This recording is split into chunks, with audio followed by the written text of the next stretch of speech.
One is related to determination of molecular formula, and then empirical formula, and we will solve few numerical problems.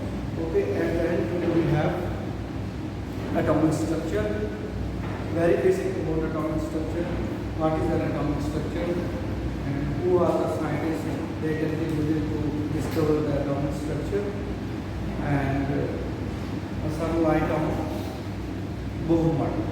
Okay, these are the topics that we will study today. Okay, let's start with the molecular formula. What is molecular formula? Before going to molecular formula, we have to deal with empirical formula. Okay, empirical, you can say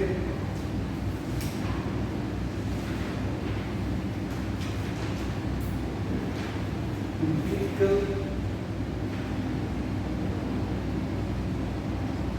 formula.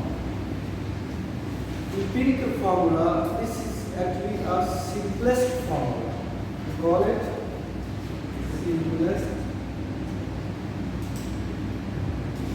simplest formula, which gives you actually simplest formula which give you the smallest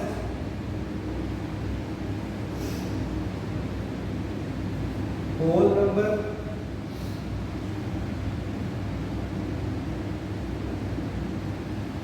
ratio, whole number ratio of what? Atoms in a compound.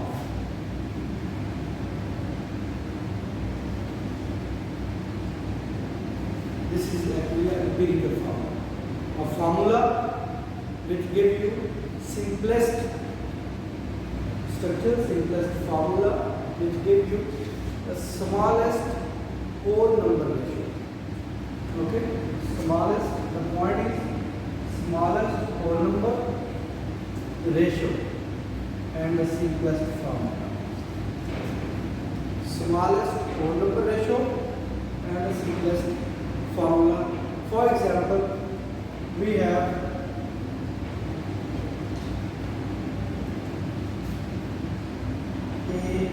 HO. Okay. For example, we have H2O2. This is a molecular form. Okay. And here you have exact number of atoms of different elements in a compound. Exact number. Here you have the simplest whole number ratio. Okay. That indicates only the simplest, the smallest ratio of the elements. Okay. Sorry. Smallest. अब smallest ratio कैसे निकालनी है? वो division है, उससे हम निकालते हैं. अब ये जो है इसमें आपके पास you have only elements and decimal. Minimum number क्या हो सकता है जब आप रेशियो लिखते हैं? 1 हो सकता है. रेशियो के सीन में मिनिमम नंबर क्या हो सकता है? 1. आप इस बात से इत्तेफाक करते हैं? ओके. तो अगर जब हम simplest smallest whole number ratio करेंगे तो smallest whole number is actually 1. सपोज मैं यहाँ पे लिखता हूँ C12H22O11 और वैल्यू लिख देता हूँ फॉर एग्जांपल जस्ट फॉर तो इसका सिंपलेस्ट फॉर्मूला क्या होगा? C6H11O6. ओके. तो इसका simplest formula. So this sort of structures or this sort of formula which have simplest small whole number ratio are called empirical formula. And accordingly we can find the formula mass of that empirical formula. If you are going to find the mass of that empirical formula, that mass is called empirical formula mass. Okay, अगर वो आपने ओ के लिए 11 दिया था तो अगर वो फिर पॉइंट वो फिर आप देखेंगे, उसको फिर आपने राउंड ऑफ करना है, सिंपलेस्ट रेशियो में लेके आना है। होता वैसे 11 ही है यहाँ, ठीक है, 5.5 हाँ, उसको फिर सिंपलेस्ट रेशियो में लेके आना है। तो ये है आपके पास क्या, इंपीरिकल फॉर्म। स्मॉलेस्ट में जो पॉइंट इंपॉर्टेंट पॉइंट है वो क्या है, स्मॉलेस्ट होल नंबर रेशियो, ठीक है। तो इसको कहते हैं इंपीरिकल फार्मूला। और इसको फिर हम फाइंड कैसे करते हैं एक्सपेरिमेंटली, वो कंबस्टन एनालिसिस होता है, लिखिए आप just combustion analysis, that is used to find the chemical formula of any compound. Okay,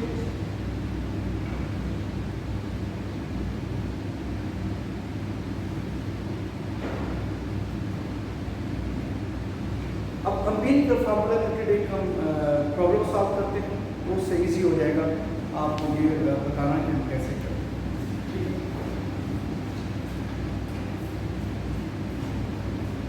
question ये है, 8 पॉइंट मैं लिखता हूँ क्वेश्चन का, 8.657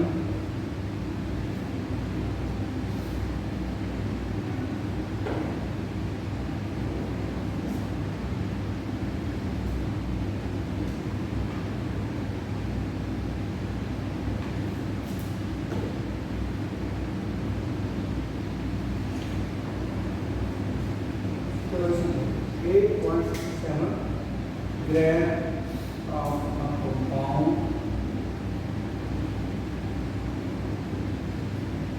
but composed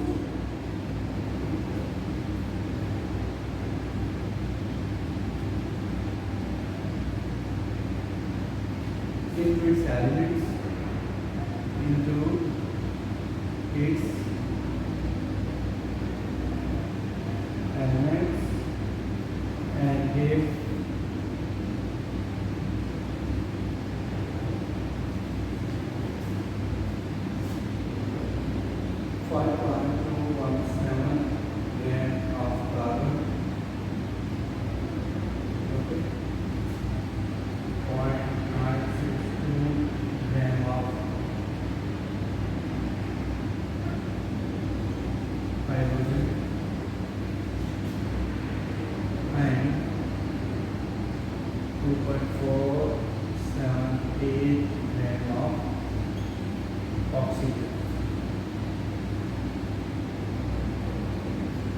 question is calculate the percentage composition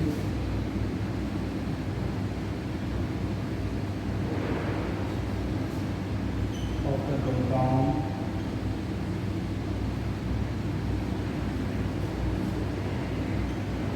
under।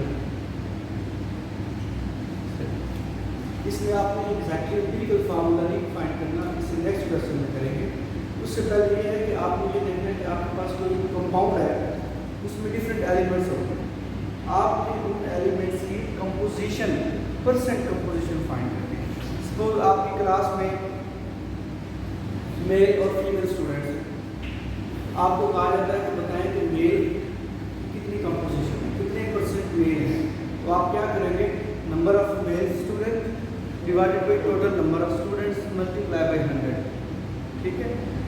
और इसी तरह जब फीमेल की परसेंटेज निकालेंगे तो number of female student divided by total number of students multiply by 100, it will give you the percentage of female students. तो वो basically composition है। तो यहाँ पे आपके पास एक कंपाउंड होता है, उस कंपाउंड में डिफरेंट एलिमेंट्स होते हैं।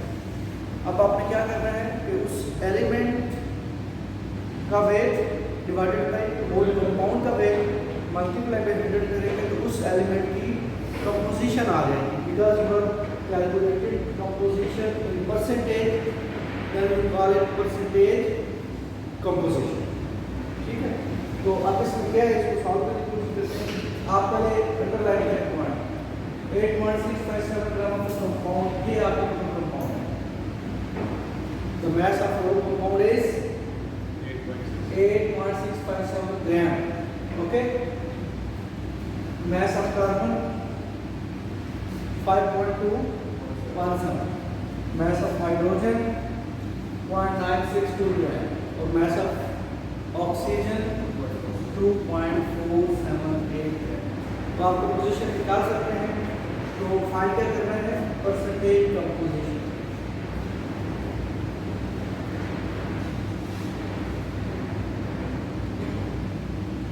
कंपोजिशन ऑफ परसेंटेज कंपोजिशन, ये भी कंपोजिशन मीन कि जो जो एलिमेंट्स हैं उन सब की आपने परसेंटेज निकाला। ठीक है, तो ये क्या होगा, परसेंटेज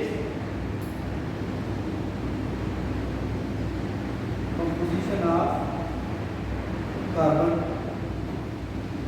इसको आप जो भी लिख सकते हैं, परसेंटेज कार्बन इसमें भी लिख सकते हैं। ठीक है, परसेंटेज ऑफ कार्बन जो भी लिखा होता है कुछ बुक्स पे, वो एक ही बात है। ये सारी चीजें एक ही चीज नोट करें। तो वो क्या होगा, इक्वल लाइन लगाएं, 8.657 ग्राम, कार्बन कितना है 5.217 मल्टीप्लाई बाय 100, क्या आंसर आता है 60.2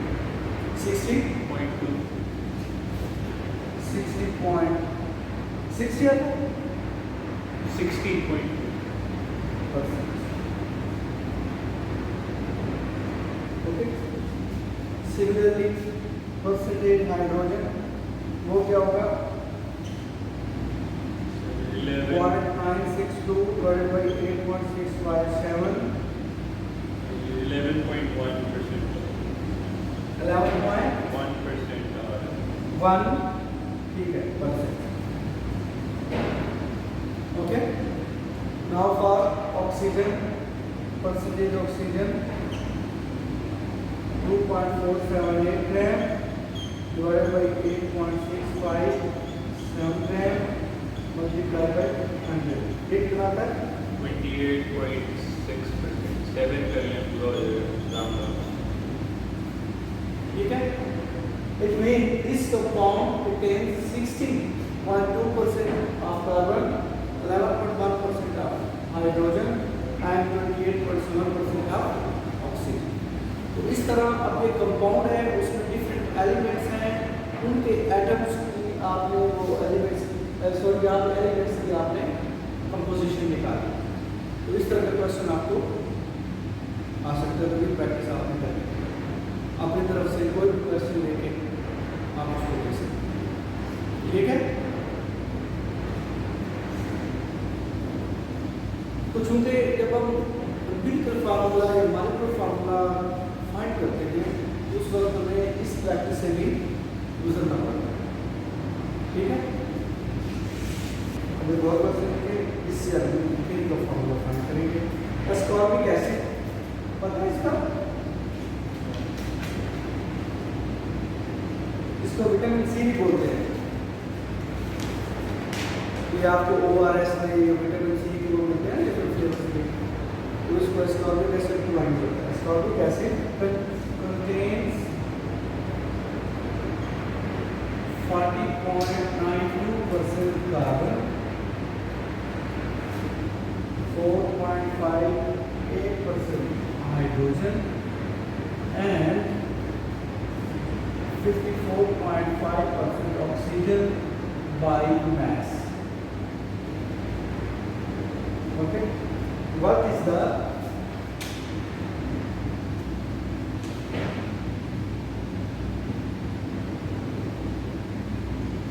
empirical formula of the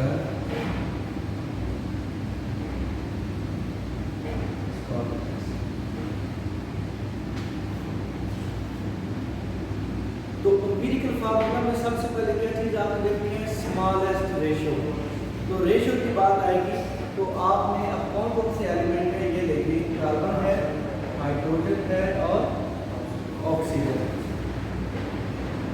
ठीक है। इनकी आपने रेशो को देखना है। अब रेशो के लिए आपको ये तो परसेंटेज में गिवन है, आपको उसके ग्राम्स निकालने हैं, ठीक है। तो फिर आपको आइडिया होगा कि वो आप बेसिकली क्या कर रहे हैं। अब रेशो के लिए ज़रूरी होता है, अब अगर यहाँ पे देखें 40 टोटल कंपाउंड जो भी है उसका 40.92% कार्बन है बाई मास, मीन के अगर आप 44 और ये 54 इनको ऐड करेंगे तो टोटल 100 बनेगा, ऐसा ही है ना। उसमें कार्बन है तो आप यहाँ पे देखिए grams of carbon, number of या ग्राम्स ऑफ कार्बन या ग्राम्स ऑफ कार्बन, ठीक है। वो क्या आएगा 40.92 और कार्बन का जो AMU एटॉमिक मोलर मास होता है वो क्या होता है 12 ग्राम पर मोल, ठीक है। और ये बेसिकली ग्राम होगा, तो ये क्या आंसर आएगा कितना 3.41,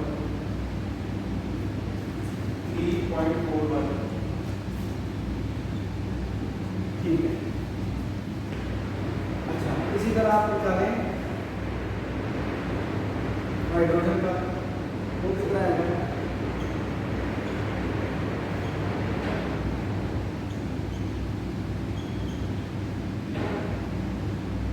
कितना है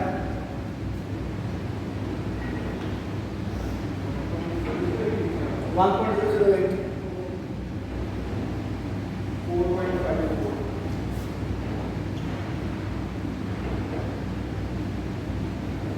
अच्छा। इसी तरह आप निकालें ऑक्सीजन का,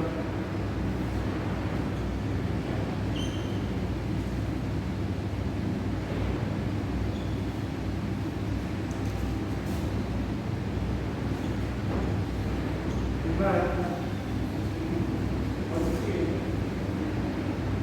0.8, ये 16 है, 16.8, नहीं 16 ग्राम पर मोल, 16.0, 3.4,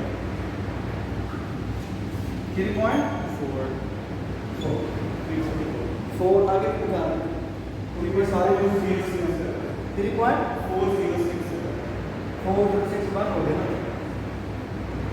अच्छा, अब ये आपके पास आ गया। अब आपने एम्पिरिकल फार्मूला बनाना है। एम्पिरिकल फार्मूले में आपने क्या कर सकते हैं रेशो लिखी है, कार्बन हाइड्रोजन ऑक्सीजन, रेशो है ना। कार्बन कितनी है 3.4, और ये हाइड्रोजन 0.5, 3.4। अब इसको स्मॉलेस्ट जो नंबर है उससे डिवाइड करते हैं, रेशो लेते हैं ना, तो स्मॉलेस्ट नंबर क्या है 3.41, तो नेक्स्ट स्टेप क्या होगा 3.41 और 3.41 रेशो, 4.54 और 3.41 रेशो, 3.41 और 3.41, ठीक है। ये क्या आ जाएगा 1 इसकी वजह से 1.33 और इसकी 1,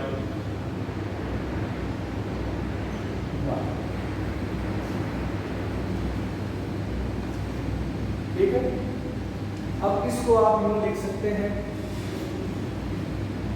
C1 H 1.33, ठीक है, और O क्या होगा 1। मगर अब ये है कि इसको आपने होल नंबर करना है, इसको 0.33 से मल्टीप्लाई इसको आपने होल नंबर करना है, तो आप पूरे फिगर्स को किस से मल्टीप्लाई करें तो ये होल नंबर बन जाए 3 से, है ना, 4 हो जाएगा। 3 से अगर आप इसको मल्टीप्लाई करते हैं ये क्या हो जाएगा C3H 9 क्या हो जाएगा 4 हो जाएगा 4 हो जाएगा और O ठीक है। ये एक सिंपलेस्ट रेशो है जब आपने होल नंबर लिखने की कोशिश की तो उसको आपने होल नंबर बनाना है, अगर नहीं बनना तो उसको लास्ट वाले से डिवाइड करना है। नहीं लास्ट वाले से डिवाइड नहीं करना आपने।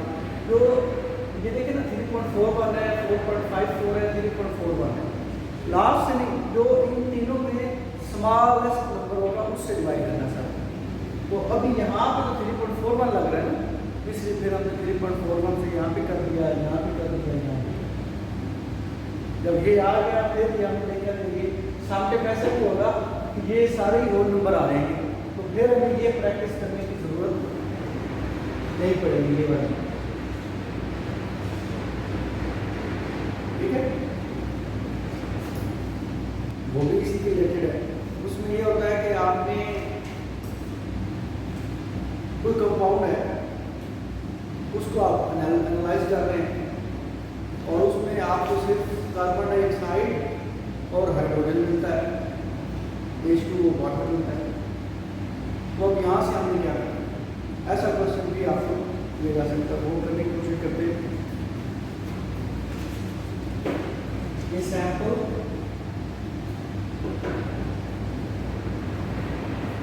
Of liquid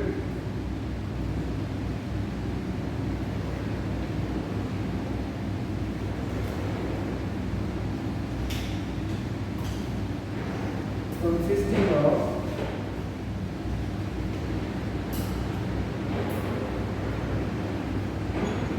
carbon, hydrogen and oxygen was subjected to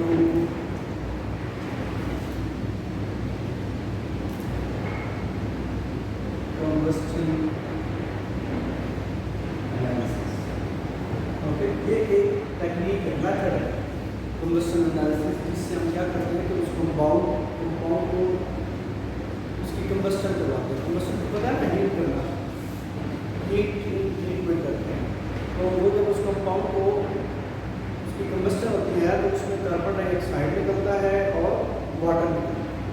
तो आगे फिर आपने कुछ सेपरेटर रखे होते हैं, एब्जॉर्बर रखे होते हैं।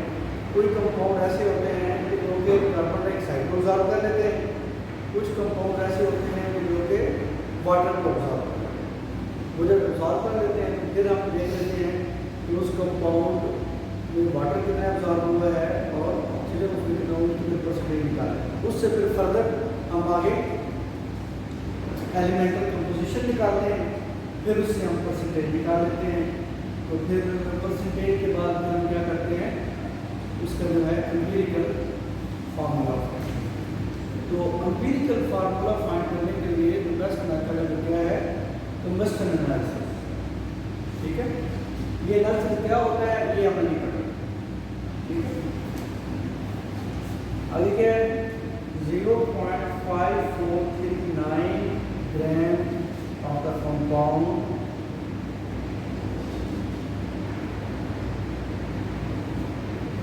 gave 1.0539 gram of CO2।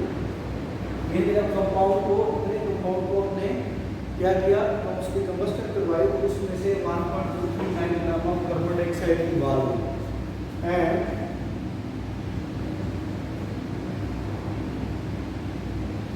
0.6369 gram of water. Okay, determine the empirical formula of the compound।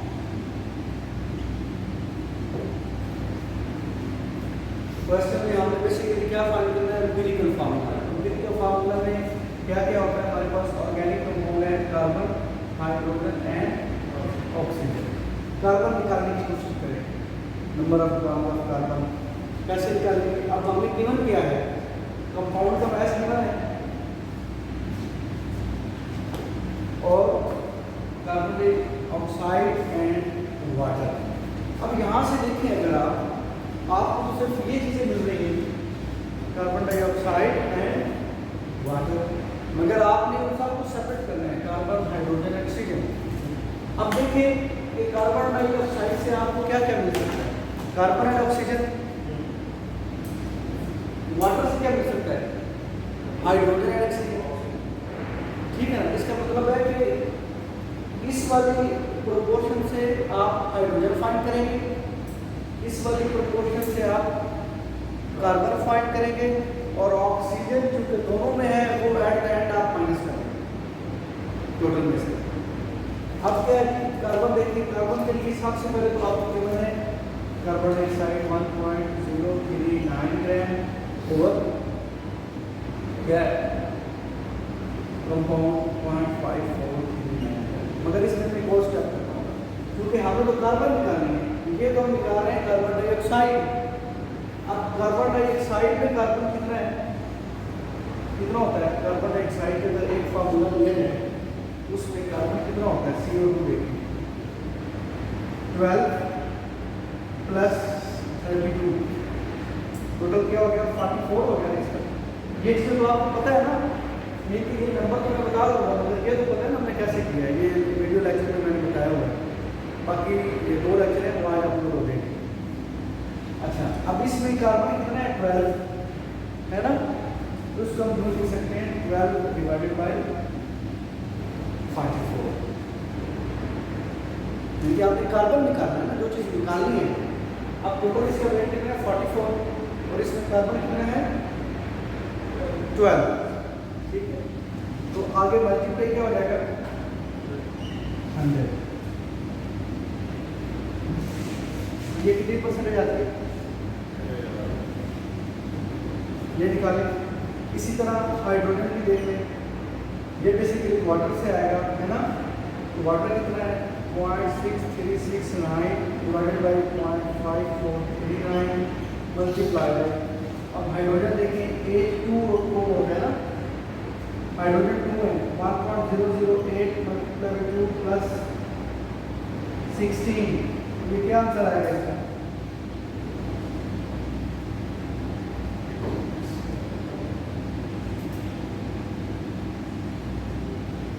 1.08 multiply by 2, ये कितना आएगा आंसर 2.016 प्लस 16, ये आ जाएगा 18.016। तो हाइड्रोजन इसकी कितनी होगी 2.016 over 18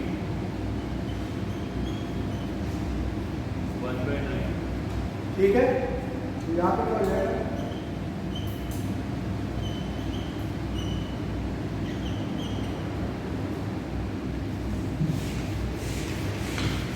निकालो, नहीं आएगी ये परसेंटेज 27.3, ये पूरा करके ये सिर्फ 4%।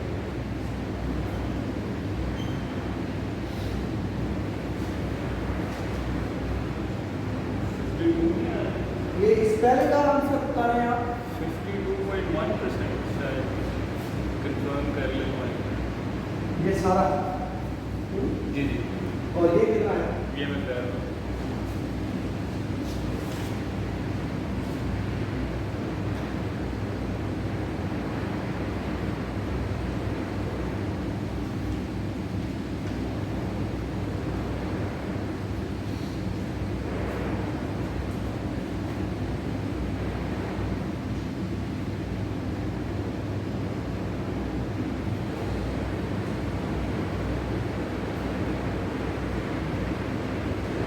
So ये 13.1%। अब इसी तरह लास्ट क्वेश्चन में आप परसेंटेज तक तो पहुंच गए थे। अब फर्दर आपने क्या करना है, क्योंकि आपने कार्बन निकालना है यहाँ से, तो 52.1 ओवर 12 करेंगे। उसमें वैसे ही किया था ना, जो परसेंटेज डिवाइडेड बाई 12 किया था, और इसमें क्या 13.1 डिवाइडेड बाई 1.008। अब यहाँ पे क्या क्वेश्चन आंसर आता है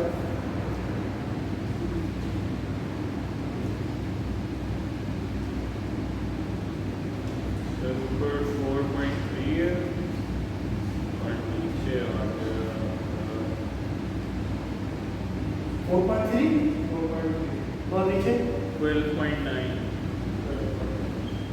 12.9।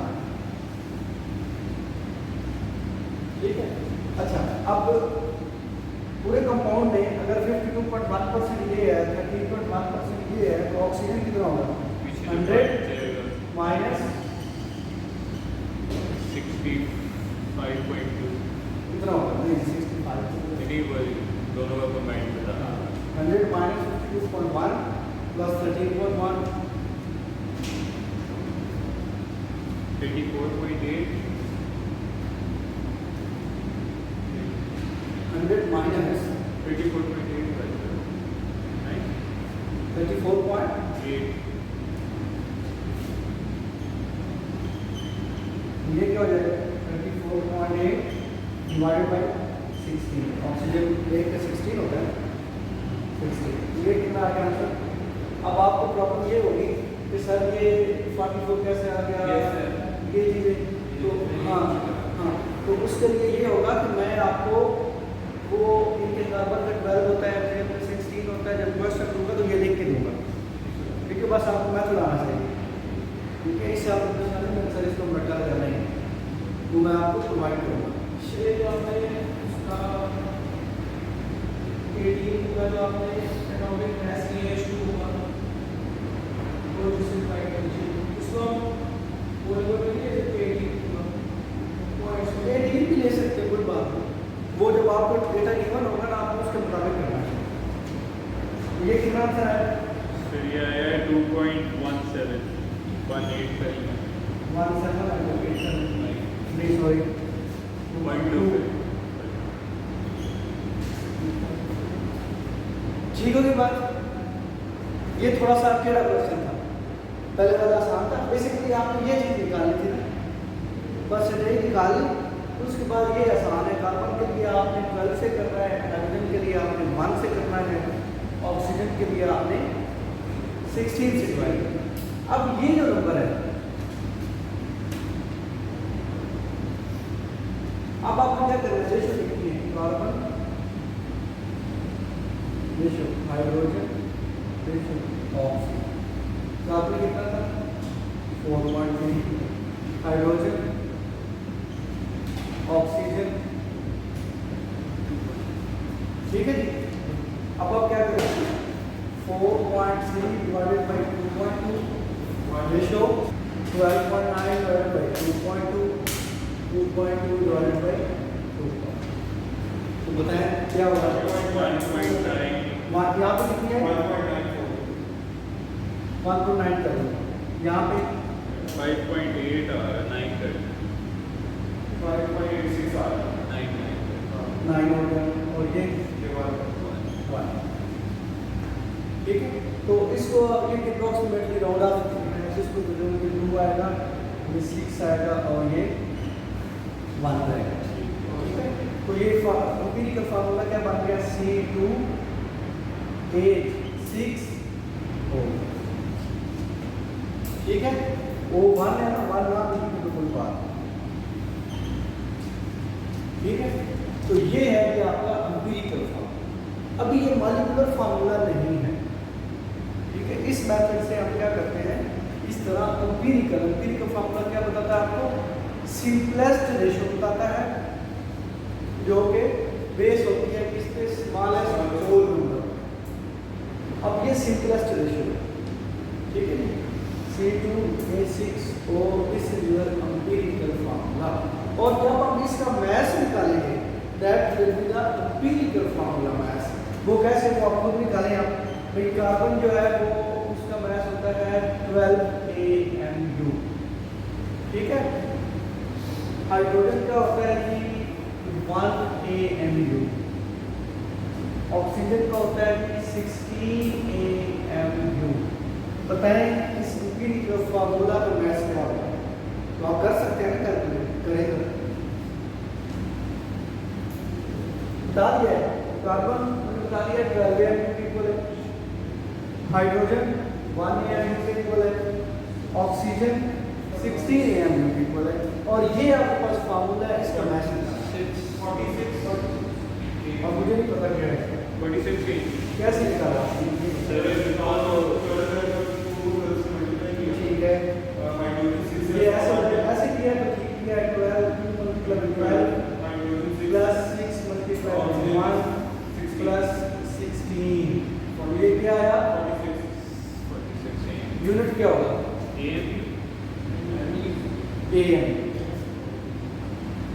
AM का क्या मतलब होता है? यूनिट मीन के ये एक स्पीशीज का मैच है। अगर इसको मैं ये लिख दूं, उसका क्या मतलब है?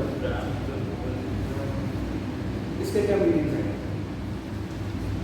इसके मीनिंग ये है कि आपने इस तरह के जो कंपाउंड है वो कितने ले लिए? एवोगाड्रोस नंबर 6.02 10⁻23 नंबर ऑफ ये कंपाउंड आपने लिए, और जब आपने उनका मास कैलकुलेट किया तो वो 46 ग्राम पर मोल, और 46 AM का मतलब है कि सिर्फ और सिर्फ इसका मास। ठीक है, ये मैं बार बार बताता हूँ, हर लेक्चर में बताता हूँ।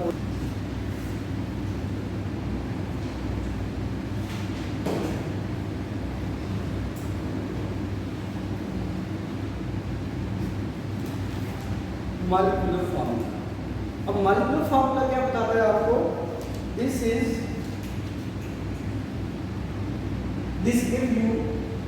gives you an information that has an exact number of elements.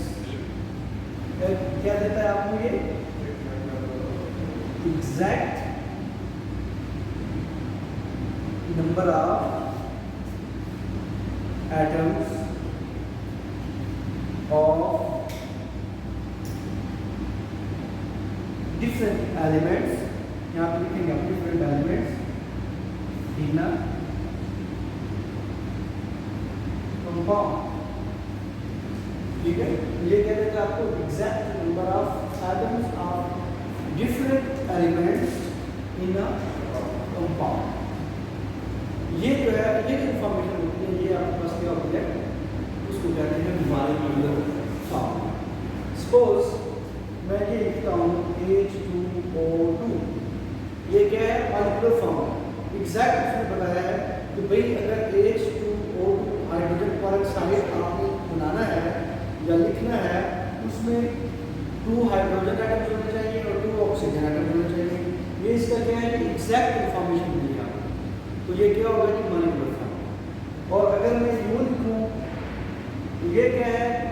Simplest whole number ratio base उसका फार्मूला है, उसको हम कहेंगे एम्पिरिकल फार्मूला।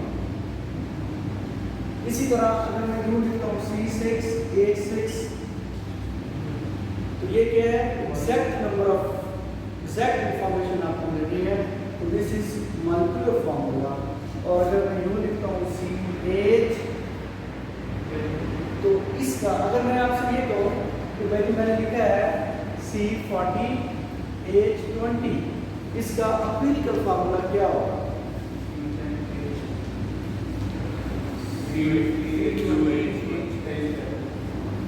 इसका एम्पिरिकल फार्मूला क्या होगा? C2H1 क्या होगा जी? C2H, ये इसका एम्पिरिकल फार्मूला है।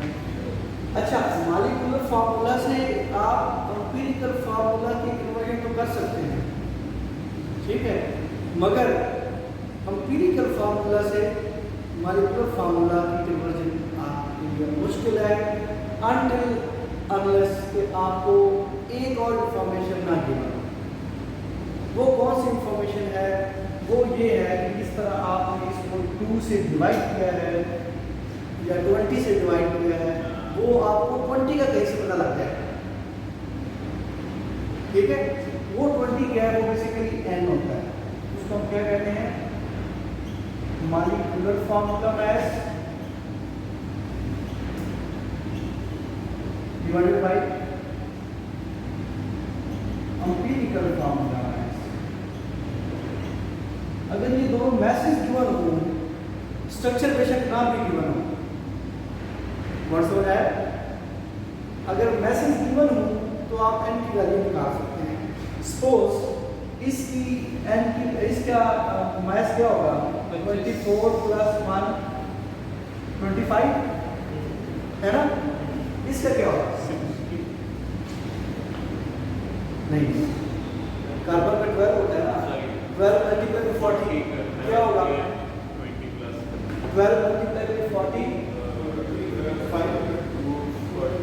40 मल्टीप्लाई बाय 12 प्लस 20 क्या होगा 500 पूरा। अच्छा 500 आ गया। अब आपको अगर मॉलिक्यूलर फॉर्मूला मास पता है 500 डिवाइडेड बाय 25 आंसर क्या आएगा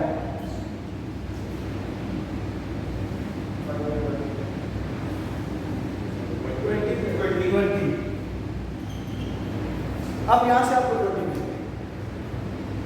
अब अगर आपको कहा जाए कि भाई n की वैल्यू 20 है, मैं यहाँ लिखता हूँ n की वैल्यू जो है वो क्या है 20 है और जो एम्पिरिकल फार्मूला है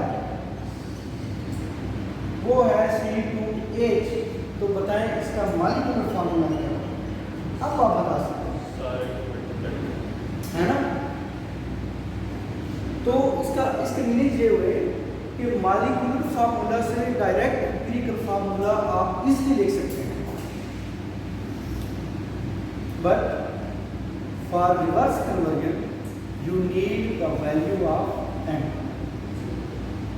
provided that you have molecular formula mass and empirical formula mass. Okay sir इस एक को कुछ कहते हैं कोई अब इशू ये हो गया कि आपको अगर मैं यूं the molecular formula is equal to n multiply by empirical formula, एक ही बात है ना। हाँ अगर आपको मॉलिक्यूलर फार्मूला फाइंड करने के लिए आपको 3 चीज़ों की जरूरत होती है। एम्पिरिकल फार्मूला, जब एम्पिरिकल फार्मूला गिवन है उसका एम्पिरिकल मैथ तो आप निकाल सकते हैं। आपको क्या क्या गिवन होना चाहिए, मॉलिक्यूलर फार्मूला मैथ गिवन होना चाहिए, ठीक है, एम्पिरिकल फार्मूला गिवन होना चाहिए और एम्पिरिकल फार्मूला मैथ गिवन होना चाहिए। इन तीनों चीज़ें अगर आपके पास हैं तो then you will be able to find the molecular formula, not molecular formula math. Our question is what is the molecular formula, ठीक है, मैथ तो आपको क्यों पता है। अच्छा अब आप ये कहेंगे कि सर एक मैथ तो एक मॉलिक्यूल का उसका एक जैसा तो कोई और मैथ होगा ही नहीं, ये हो सकता है। फार्मूला मैथ सेम हो सकते हैं मगर मॉलिक्यूलर फार्मूला डिफरेंट भी हो सकता है। तो इसीलिए अगर आपको एम्पिरिकल फार्मूला पता है और मॉलिक्यूलर मैथ का पता है, ठीक है, तो फिर आप मॉलिक्यूलर फार्मूला बना सकते हैं। समझ आपको, एक ही फार्मूला रखने वाले, या आप यूँ कहें कि अगर एक ही, सपोज मैं कहता हूँ कि एक कोई भी फार्मूला है उसका जो मॉलिक्यूलर फार्मूला मैथ है वो 44 है, ठीक है। अब आप समझें कि आपके दिन में आएगा ये तो CO2 होगा, है ना, इसका 44 होता है। अच्छा नहीं जी मैं 44, मगर देखिए मॉलिक्यूलर फार्मूला मैथ सेम हो गए मगर फार्मूला तो डिफरेंट है, इसीलिए इनका एम्पिरिकल फार्मूला साफ होना जरूरी है, तब आपके लिए इजी होगा मॉलिक्यूलर फार्मूला फाइंड करना। ठीक, पूरा नहीं लिखता, वो बड़े लंबे होते हैं। द कंपोजिशन एनालिसिस, आप लिखने में चलते, the composition analysis of an organic compound shows it contains 65.44% carbon, 5.50% hydrogen and 29.06% oxygen. ठीक है जी। What is the empirical formula of the compound? पहले तो आपने क्या फाइंड करना है, empirical formula, okay. Then if the molecular mass of the compound, वैसे अगर मॉलिक्यूलर मास जो है उसी कंपाउंड का वो 110.15 gram per mole, then find the molecular formula of that compound.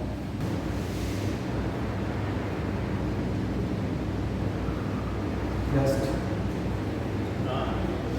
तो फिर आप इसका मैथ निकाल दें, फिर y की वैल्यू निकाल दें, फिर आप यहाँ पे कुछ भी आप नहीं देख सकते, ठीक है ना। वो जो भी क्वेश्चन इस तरह से वो मैंने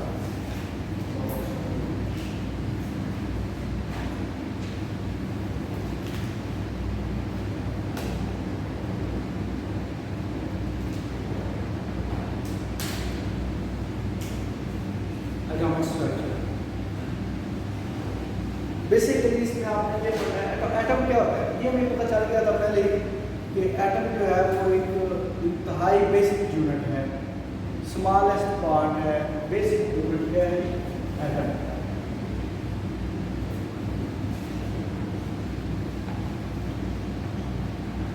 मगर 19th सेंचुरी के स्टार्ट होते ही आफ्टर 805 जो 19th सेंचुरी स्टार्ट हुई तो क्या हुआ कि उन्होंने कहा कि जी एटम को उन्होंने मज़ीद खोजा, उन्होंने कहा कि नहीं इसके आगे सब एटॉमिक पार्टिकल्स हैं, क्या है सब एटॉमिक पार्टिकल्स भी हैं, जब उन्होंने इसका इंटरनल स्ट्रक्चर दिया तो सब एटॉमिक पार्टिकल्स में फिर आपके पास क्या चीज़ें आ गई, हम ज़्यादा की तरफ नहीं जाएंगे, कुछ वो है इलेक्ट्रॉन्स, प्रोटॉन्स, न्यूट्रॉन्स। तो इसका मतलब ये हुआ कि जो एटम का स्ट्रक्चर है वो किस पे बेसिक यूनिट तो वो है ही एटम, एटम के स्ट्रक्चर में क्या चीज़ है, इलेक्ट्रॉन होते हैं, प्रोटॉन होते हैं और न्यूट्रॉन। इससे छोटा तो नहीं जाना है, इससे आगे हम नहीं जाएंगे, और भी होते हैं मगर इससे आगे हम नहीं जाएंगे, ठीक है। तो इलेक्ट्रॉन्स, प्रोटॉन्स एंड न्यूट्रॉन्स, इनसे मिलकर आपका एटम है। ये चीज़ हम बड़ी अच्छी तरह स्टडी भी कर चुके हैं पहले, एटॉमिक नंबर क्या होता है, एटॉमिक मास या मास नंबर क्या होता है, हाउ विल यू कैलकुलेट और find number of protons, neutrons and electrons, ये हम प्रैक्टिस कर चुके हैं, ठीक है। तो इलेक्ट्रॉन, प्रोटॉन और न्यूट्रॉन्स। अब आप ये देखिए इलेक्ट्रॉन को किस साइंटिस्ट ने डिस्कवर किया, जे थॉमसन, किसने किया, ये थॉमसन। ये याद करने के बाद में बस मैं सकता हूँ, ये नहीं है कि आप बैठ रहे। और प्रोटॉन को किसने किया, रदरफोर्ड ने, ठीक है। और न्यूट्रॉन को जेम्स चैडविक उसने फाइंड किया। तो ये डिफरेंट साइंटिस्ट की इसमें वो अपनी आए, जिससे फिर आपका एटॉमिक स्ट्रक्चर डेवलप होता गया। जो अभी हमने जिस पर फोकस करना है वो है बोर मॉडल, बोर मॉडल, ठीक है। इस पर बात करते हैं। ये तो बहुत बढ़िया हो गया एटॉमिक स्ट्रक्चर क्या होता है, उसके यूनिट्स क्या हैं, उसके वो सब एटॉमिक पार्टिकल्स कौन से हैं, एटम स्किन से बनता है वो क्या क्या है, इलेक्ट्रॉन, प्रोटॉन्स एंड न्यूट्रॉन्स। अच्छा जी, अब इलेक्ट्रॉन पे कौन सा चार्ज होता है, नेगेटिव चार्ज। मैं यहाँ पे लिखूंगा इलेक्ट्रॉन, इसको हम ई से लिखते हैं और इसके ऊपर ये नेगेटिव चार्ज लिखते हैं। इसका मास भी है, मास ऑफ इलेक्ट्रॉन क्या होता है, 9.11 × 10⁻21 किलोग्राम, ये मास ऑफ इलेक्ट्रॉन। प्रोटॉन, इसके ऊपर पॉजिटिव चार्ज होता है, ठीक है, पॉजिटिव चार्ज है। मास ऑफ प्रोटॉन क्या होता है, 1.66 × 10⁻27 किलोग्राम, ठीक है। Neutron, no charge, neutral, chargeless, ठीक है।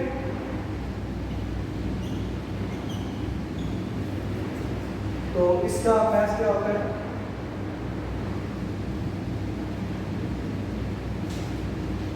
इसका मास न्यूट्रॉन के इक्वल ही होता है। ये हम पीछे भी बात कर चुके हैं, ठीक है। अब यहाँ पे बताया कि इलेक्ट्रॉन हैवी है या प्रोटॉन हैवी है?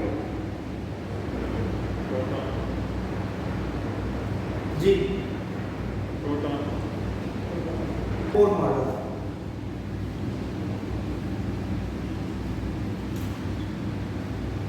ठीक है, बोर मॉडल ने बेसिकली इलेक्ट्रॉन्स को स्टडी किया, इलेक्ट्रॉन्स की एटम्स के अराउंड उनकी पोजीशन को, उनके गिर्द मूवमेंट को, वो कैसे एटम्स के गिर्द रिवॉल्व करते हैं, उसको स्टडी किया।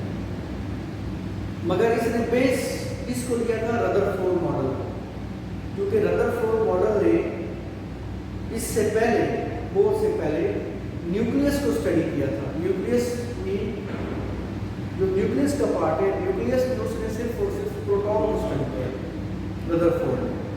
उसी को लेके आगे बोर ने उसको पकड़ा, उसको और इन्वेस्टिगेट किया और उसमें उसने कुछ कंक्लूजन निकाले और उसने बेसिकली क्या कहा कि जो इलेक्ट्रॉन है वो न्यूक्लियस के अराउंड एक स्पेसिफिक ऑर्बिट में मूव करता है और उस ऑर्बिट को क्या कहा, शेल का। उस ऑर्बिट में मूव करता है और वो कहता है कि हर ऑर्बिट की एक स्पेसिफिक एनर्जी होती है, ठीक है। ये कहा, फिर उसने ये कहा कि इलेक्ट्रॉन जो है वो एक ऑर्बिट से दूसरी ऑर्बिट में मूव कर सकता है। अगर नीचे से ऊपर जाएगा तो वो एनर्जी गेन करेगा और ऊपर से नीचे आएगा तो एनर्जी लूज करेगा। ये उसने कॉन्सेप्ट किया। और क्या कॉन्सेप्ट किया कि जी इलेक्ट्रॉन जो है वो रिवॉल्व करेगा इसके अराउंड, न्यूक्लियस के अराउंड, और वो जिस एक खास शेल में ऑर्बिट में सराउंड करेगा, ऑर्बिट में मूव करेगा, उस ऑर्बिट को क्या कहते हैं, शेल, और उस ऑर्बिट की एक अपनी स्पेसिफिक एनर्जी होगी। फिर उसने कहा कि electron can move from one orbit to next higher orbit और it can jump down from higher orbit to lower orbit, but in both cases there is some energy that is involved. तो जब वो नीचे से ऊपर jump करेगा from lower to higher orbit, it will gain energy, और जब वो higher to lower जंप करेगा तो फिर एनर्जी को लूज करेगा, ठीक है। ये उसने कहा। अच्छा जी, फिर कुछ चीज़ें अनएक्सप्लेन्ड भी रह गई बोर मॉडल से, वो फिर बाद में जो साइंटिस्ट आए उन्होंने उस चीज़ को एक्सप्लेन किया, वो आपने नहीं देखा। तो बोर ने क्या कहा कि आपके पास न्यूक्लियस है जो कि पॉजिटिवली चार्ज है और उसके सराउंडिंग में जो इलेक्ट्रॉन एक खास ऑर्बिट में मूव करता है, उस ऑर्बिट को उसने क्या कहा,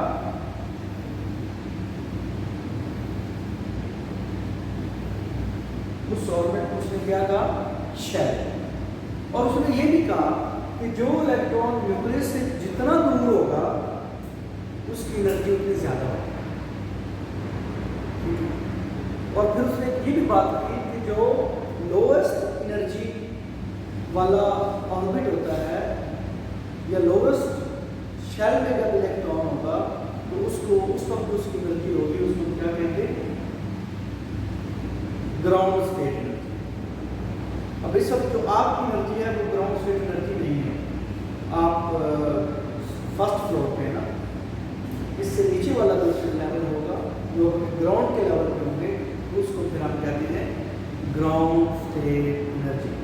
तो इलेक्ट्रॉन जो अपने लोएस्ट ऑर्बिट में जो होगा उस वक्त जो उसकी एनर्जी होगी उसको क्या कहेंगे, ग्राउंड स्टेट एनर्जी। उस main electron is revolving around the nucleus in a specific orbit that is called shell, ठीक है। इस ऑर्बिट को हम क्या कहेंगे, शेल, ठीक है। और ये शेल को हम एक्सप्लेन करते हैं थ्रू डिफरेंट क्वांटम नंबर्स। वो हम नेक्स्ट लेक्चर में कल पढ़ेंगे कि क्वांटम नंबर्स क्या होते हैं, वो हम कैसे करते हैं, कैसे फिर इलेक्ट्रॉन इस क्वांटम नंबर में कैसे आएगा, वो हम कल डिटेल में पढ़ेंगे। तो क्या होता है कि इनको specific electron is revolving around the nucleus in a specific orbit that is called shell, okay, and the if the electron is present in the lowest shell and the energy corresponding to that shell is called ground state energy, ठीक है। अच्छा, अब यहाँ पे जब electron होगा, when electron is far away from the nucleus it means it has more energy as compared to the electron present in this shell। अगर electron यहाँ पे होगा और यहाँ पे होगा तो इस वक्त इलेक्ट्रॉन की एनर्जी थोड़ी होगी जब यहाँ पे होगा और यहाँ पे हायर। और अगर इलेक्ट्रॉन यहाँ से ऊपर जाएगा तो चूंकि इसकी एनर्जी हायर है, इसकी एनर्जी लो है, तो it must has some energy to jump over, ठीक है। और अगर ऊपर से नीचे आएगा तो एनर्जी लूज करेगा। अब एनर्जी लूज को हम माइनस डेल ई करके लिखते हैं कि energy is equal to lose, और प्लस डेल चेंज एनर्जी लिखेंगे तो वो गेन करके ऊपर जाएगा। अब ये एनर्जी किस फॉर्म में लूज होती है जब इलेक्ट्रॉन ऊपर से नीचे आता है, तो वो डिफरेंट फॉर्म्स है। One of them is the light, ठीक है। जब इलेक्ट्रॉन ऊपर से नीचे आता है तो लाइट, ये आपने देखा होगा कि फ्लोरेसेंट चीज़ें आपने देखी होंगी, अक्सर ये बैंगल्स होते हैं या कुछ इस तरह के कुछ टॉयज बने होते हैं, फ्लोरेसेंट होते हैं, ये वो रात में वो जो होते हैं, हाँ, वो बेसिकली फ्लोरेसेंट मटेरियल्स होते हैं। उनमें बेसिकली जब लाइट मिलती है, जब ऐसे वो इलेक्ट्रॉन एक्साइटेड स्टेट में रहता है और जब उससे वो सोर्स छीन लिया जाता है या कट ऑफ कर दिया जाता है, तो इलेक्ट्रॉन ऊपर से नीचे आता है, तो उस वक्त वो एक डिफरेंट फॉर्म है energy. One of them is the light, तो वो लाइट की फॉर्म में आपको एनर्जी नजर आती है, मगर उसको कोई बात नहीं, ठीक है जी। तो ये सारे का सारा क्या है, बोर मॉडल है, और उसमें पहले शेल को हम के कहते हैं, दूसरे को एल, और इसको एम और इसको एम, ठीक है। फर्स्ट शेल और उस शेल को हम एन से शो करते हैं, ठीक है। N stand for principal quantum number, ये हम बाद में पढ़ेंगे। तो एन की वैल्यू अगर 1 हो तो it means you are dealing with K shell, N की वैल्यू 2 हो तो एल, 3 हो तो एम, 4 हो तो एन, ठीक है। वो हम आगे पढ़ेंगे, वो ऑर्बिटल होते हैं, उनको बाद में, ठीक है। के एल एम एन, ये आपके शेल्स होते हैं, और ये प्रिंसिपल क्वांटम नंबर होता है उस बेस पे तेरा। अच्छा, बोर मॉडल ने ये कंसेप्ट दिया, बाद में एक और साइंटिस्ट आया, उसने थोड़ा सा इससे ना डिफरेंट व्यू दिया। उसने इसी को लेते हुए उसको कहते हैं, वो था समरफेल्ड, साइंटिस्ट का नेम है। उसने कहा नहीं जी, इलेक्ट्रॉन न्यूक्लियस के अराउंड इस तरह सर्कुलर पाथ में नहीं होता, बल्कि एलिप्टिकल पाथ में होता है। इसने क्या कहा जी, elliptical path, not in circular path but electron, while electron is moving around the nucleus, it follows elliptical path, not a circular path. और elliptical path क्या होता है, आपको बता देता हूँ कि इस तरह ये आपके पास ओवल शेप होती है, ये भी एक elliptical, तो ये वो कहता है कि इस तरह सराउंडिंग करता है, ये यूं करता है,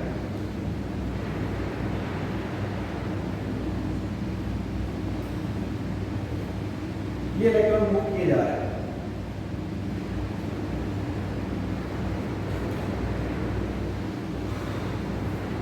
मगर वो होगा एलिप्टिकल पाथ,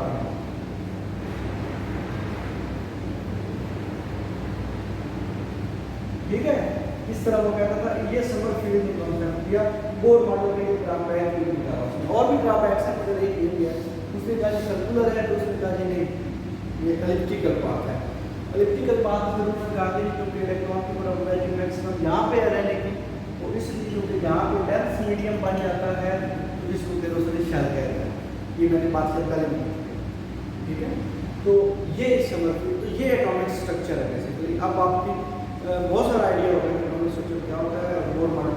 मॉडल ने फिर कुछ और चीज़ें भी बताई और उन्होंने कुछ ड्रॉबैक्स भी हैं, वो फिर आपको समझ नहीं आने वाले, वो थोड़े से हायर लेवल के हैं। बस मैं बता रहा हूँ तो उसने बोर मॉडल ने ये चीज़ छोड़ दी, लार्जर आइटम्स को उसने स्टडी नहीं किया, उनका स्पेक्ट्रम वो एक्सप्लेन नहीं कर पाया, जो सबसे बड़ा ड्रॉबैक था। छोटे छोटे आइटम्स को कर लिया, but you can not explain the structure for larger और बिगर आइटम्स। फिर उसने ये नहीं बताया कि जब इस एटम को इलेक्ट्रिक फील्ड में रखा जाए तो फिर क्या बिहेवियर होगा, अगर इस एटम को मैग्नेटिक फील्ड में रखा जाए तो फिर क्या रिस्पॉन्स होगा। तो ये चीज़ें उसके ड्रॉबैक्स थे। और एक ये सर्कुलर पाथ वाला, तो उसके बाद फिर और साइंटिस्ट आते गए